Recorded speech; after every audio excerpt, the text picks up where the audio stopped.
dans cette édition de 20h30 sur Belédougou TV, Jeunes militaires, travaux de la 3e Assemblée générale de la Mutuelle, la grève de la boulangerie toujours d'actualité, et enfin la différence existante entre l'éducation et l'instruction.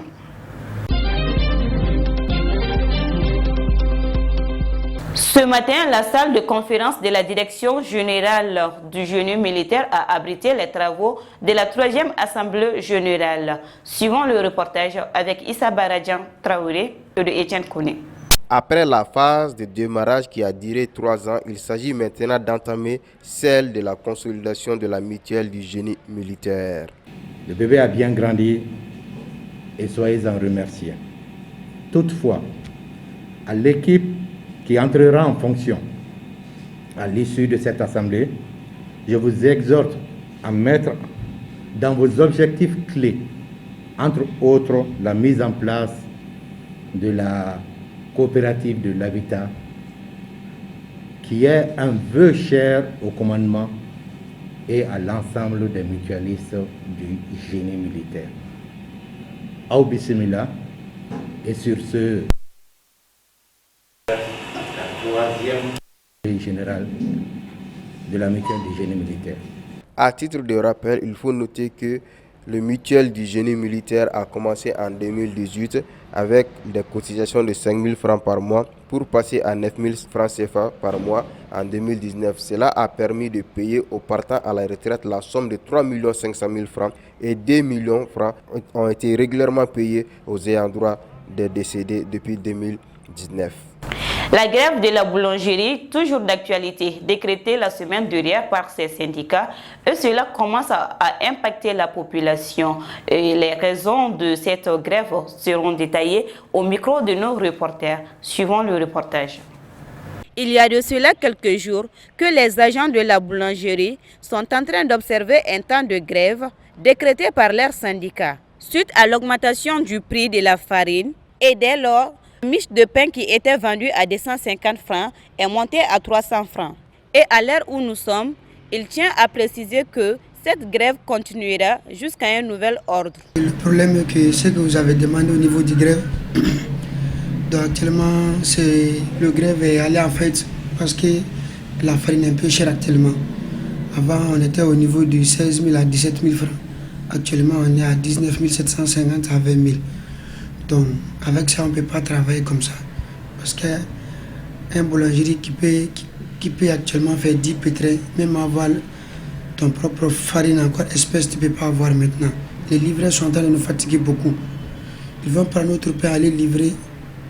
Pour faire encore retourner notre argent, c'est un problème. Tous les jours, on est là jusqu'à 0 h 1 Ça trouve qu'on n'a même pas gagné l'argent de la farine. Donc, ça ne peut pas continuer comme ça.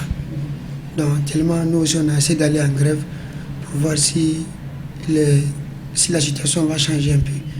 Donc on a vu avec notre syndicat et notre président, on a fait réunion pour voir changer le prix et arrêter la livraison, donc pour qu'on puisse bien travailler un peu d'abord. Élévation morale et intellectuelle des hommes de tout âge et de la collectivité appelée éducation, la différence existante entre celle-ci et l'instruction font l'objet de ces propos recueillis par la rédaction. Suivant le reportage. Bon, comme vous le dites si bien, l'instruction c'est quelque chose qu'on apprend hors de chez nous. Or, l'éducation, c'est la chose avec laquelle on grandit. Parce que nous sommes éduqués à travers la famille. C'est une éducation transmise de génération en génération, de famille en famille. Or, l'instruction, c'est là quand on quitte chez nous et on va soit à l'école fondamentale ou à l'école coranique, où on essaie d'apprendre les choses de la vie. Donc, la différence se situe entre ces deux. Puisque moi, j'ai été éduqué, peut-être comme les malinqués l'ont été. Mon père, comme il a été éduqué, c'est comme ça qu'il m'a transmis cette éducation. Et c'est à travers cette éducation qu'il m'a conduit et jugé à l'extérieur. Moi, j'ai juste une comparaison dans mon éducation. Ma comparaison, c'est juste mon père. Lui, il est juste mon rival. Et cette rivalité positive qui est toujours recherchée, c'est d'aller dans le sens des biens. Tout ce qu'il a fait de bien, c'est-à-dire ce qu'il a voulu éviter à travers tout ce qui est mauvais. Il a cherché à éviter tout ce qui est mauvais. Et moi, dans ma conduite, je suis obligé de chercher aussi à éviter tout ce que lui, il a dû éviter. Et tout ce qu'il a dû faire comme quelque chose de bien, moi, j'ai le devoir aussi de transmettre ceci à ceux qui doivent venir après moi, c'est-à-dire mes descendants. Mais quand je vais à l'école, en ce moment, je vais m'instruire. Là, c'est peut-être apprendre à construire ma vie, apprendre à faire peut-être un métier, apprendre peut-être... J'essaie d'apprendre autre chose qui n'est pas mon éducation. Donc ça veut dire que c'est juste un plus qui s'ajoute à l'éducation. Mais c'est deux choses complémentaires. L'un ne peut pas aller sans l'autre parce que quand on est éduqué, il faut chercher aussi à s'instruire. Donc les deux vont de pair. Bon, aujourd'hui, moi je n'en veux pas à la jeunesse. Je qualifie ça de démission des parents. Parce qu'en réalité, aujourd'hui, l'éducation, comme je l'ai si bien dit, tout le monde veut s'appuyer sur les éducateurs, les enseignants, mais en réalité, l'éducation, ça commence d'abord à la maison.